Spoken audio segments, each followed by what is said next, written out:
From drivers hiring imposters, I'm questioning if it was really Daniel in the car, to crashes ending in international scandals, motorsport hasn't ever been about just driving fast. It's about how far you can push the rules. And with over a century of history, we have an outrageous amount of cheating attempts. I might make a part 2 if you want, but let's start with 5 of the most infamous ones. There is growing concern at this hour. We have no history on this. Tonight, authorities confirm it is being spread from human to human. It's gonna get worse and worse and worse. This is serious. This is a pandemic. That really sort of kicked off this global shutdown, if you will. A year filled with empty streets, Zoom calls, and of course, Among Us. Didn't see that coming, huh? Look, with real-world racing on hold, the sport had to get creative to keep fans engaged. Remember moments like this in F1? This is...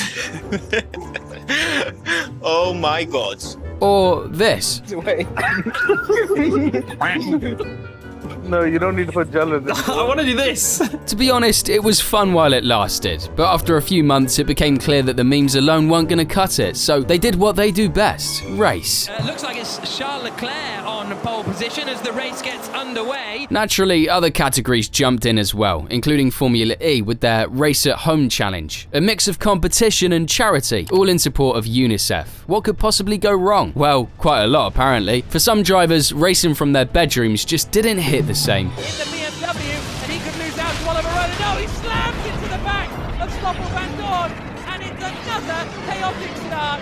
And honestly, I can't blame them. One of those drivers was Daniel Abt, a German driver with motorsport in his blood. His father, Hans-Jürgen Abt, co-owned Audi's Formula E team, the same team Daniel called home throughout much of his career. But hey, this isn't a Mr. Strulovich kind of story. At the same time, he was considered a solid driver. The guy had raced in every Formula E event since the series started, snagging some wins and podiums along the way. Oh, and did I mention, Daniel also runs a YouTube channel with over 650,000 subscribers. That's more than me.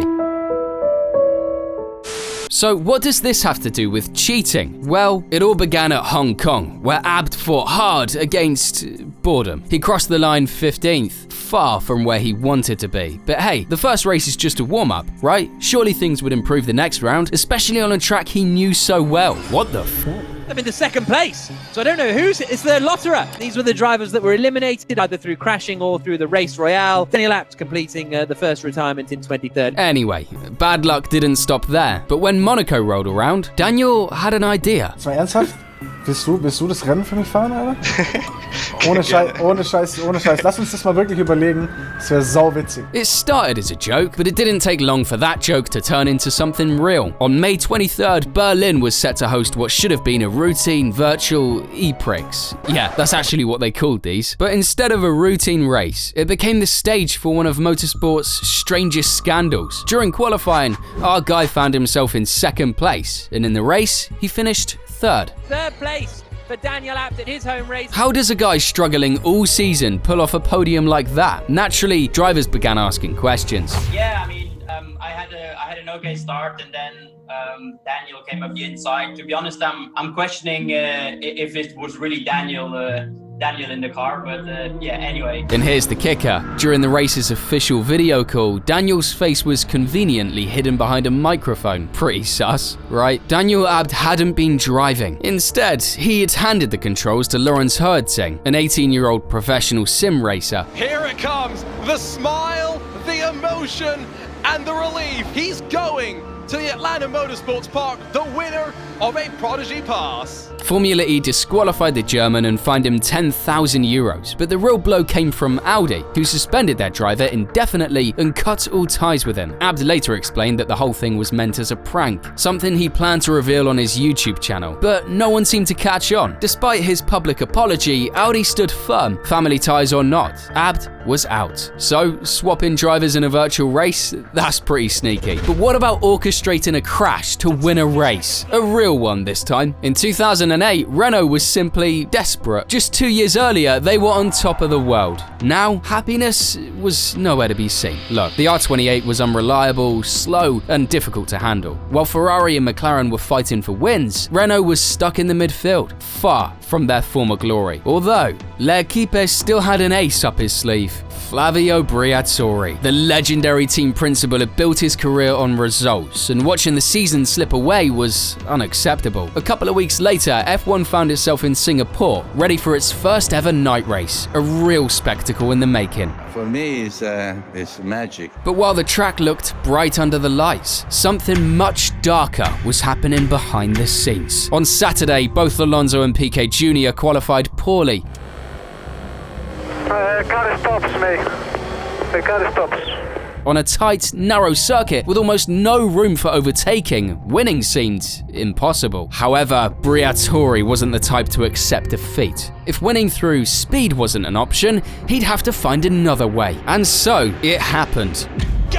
Massa on the left, Hamilton on the right. Watch out for Raikkonen attacking Hamilton. On lap 12, Renault called Alonso into the pits. Early, you might think, but just one lap later... In daylight, necessarily. Oh, big crash! That is likely, I would have thought, to bring out a safety car. Is it? It's off. The perfect spot to trigger a safety car. The rest of the field scrambled to react, while Alonso was already ahead. Long story short, the Spaniard crossed the finish line first, turning what should have been a disastrous weekend into an extraordinary victory. Very, very well-deserved victory in Formula One's first ever night race. On the surface, it looked like a brilliant strategy, but the suspicions were starting to rise. Everything was built on a lie that wouldn't stay hidden for long. See, for nearly a year, Renault's secret stayed buried, but in 2009, after the team dropped Piquet, he decided to turn on his former team. The crash was no accident, and it was a deliberate act, masterminded by Briatore and technical director Pat Simmons to hand Alonso the win. And Nelsinho had to follow the order, under the threat of losing his seat. The consequences? Briatore got banned for life. Penalty for Briatore is that he can no longer be associated with the team. He can no longer be associated with a series. He can no longer come to the paddock of any FIA championship event, and he can no longer manage drivers in Formula One. Or so it seemed. And Simmons, suspended for 5 years. The truth is, Crashgate marked the beginning of the end for Renault. Their reputation was shattered, and with major sponsors like ING and Mutua Madrileña pulling out, the financial damage was severe. And by 2011, Renault sold their F1 team and quietly exited the sport. But even with the team gone, the shadow of the scandal refused to fade. See, over a decade later, Felipe Massa reignited the fire. The Brazilian lost the 2008 championship to Lewis Hamilton by a single point. Oh my goodness me! Hamilton's back in position again. 100,000 local hearts sink in the grandstands. It's handed the place back to Hamilton. He comes through, and if I'm absolutely right, I'm sure that he is going to claim 5th place. Bad luck, some would say, but for the Brazilian, it was theft. And I mean, I get it if we ignore the fact that this happened too. They'll say, well, put more fuel in then. Oh no! That's a big mistake. Massa's gone. Not for the first time. Ferrari's lighting system and their release. He's taken the hose with him as well, I think. Oh, Massa. Still fighting to clear his name. Just like the guys caught up in the next scandal, where things truly spinned out of control. Oh, NASCAR. The one motorsport where you'll find as many punches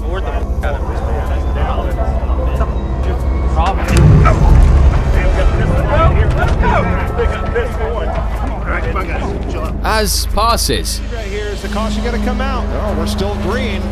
Yeah, racing's cool and all, but let's be real, half of us are here for the drama.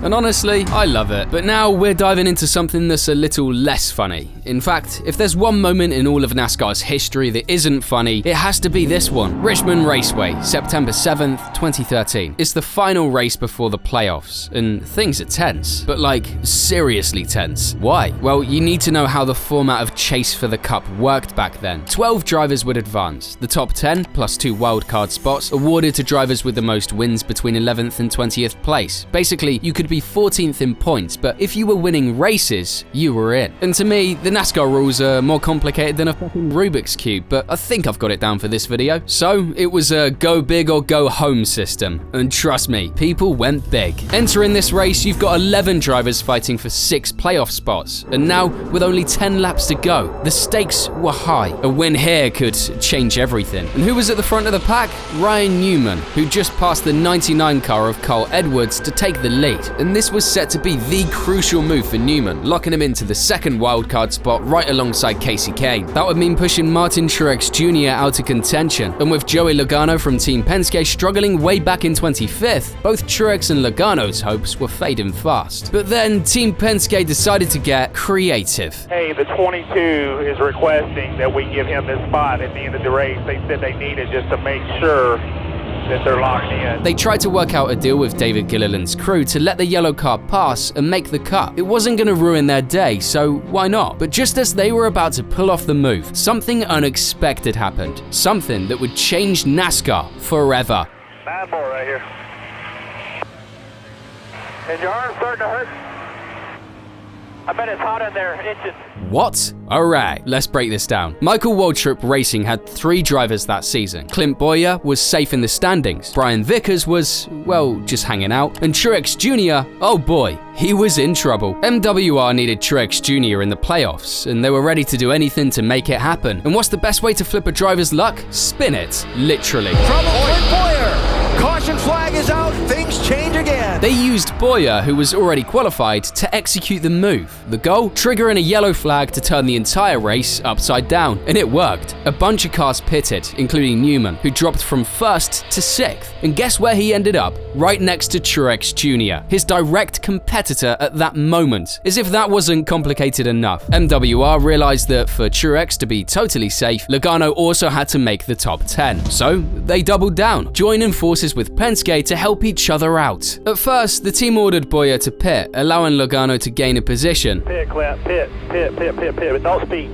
Damn, we didn't need to finish last. He still needed one more, and the race was pretty much done. They needed a miracle to happen. Welcome, Ty Norris. He gave the order with just 1 lap left.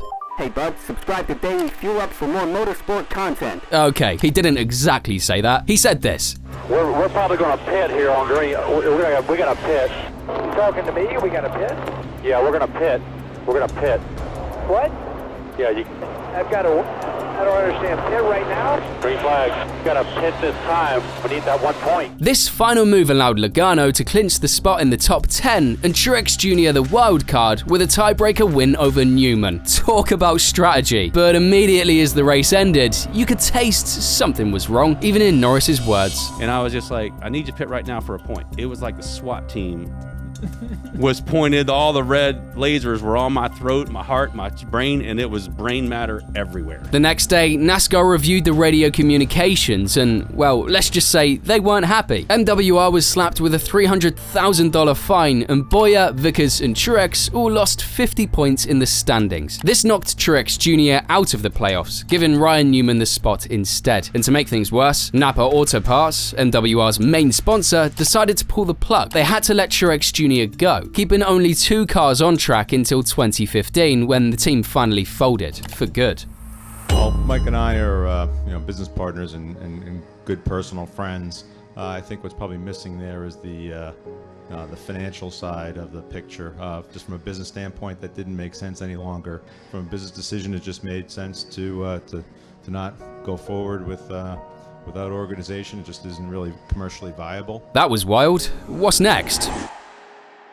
For years, the World Rally Championship was all about grit, glory, and of course, cheating. Audi, Mitsubishi, Ford, Hyundai each had their scandals. But Toyota's 1995 trick, it really was on another level. A cheat so brilliant, it even left the FIA in awe. So let's dive straight into what I like to call Turbogate. Look, rally racing hit its peak in the 1980s thanks to the legendary Group B cards that were, to put it simply, beasts. Absolute beasts.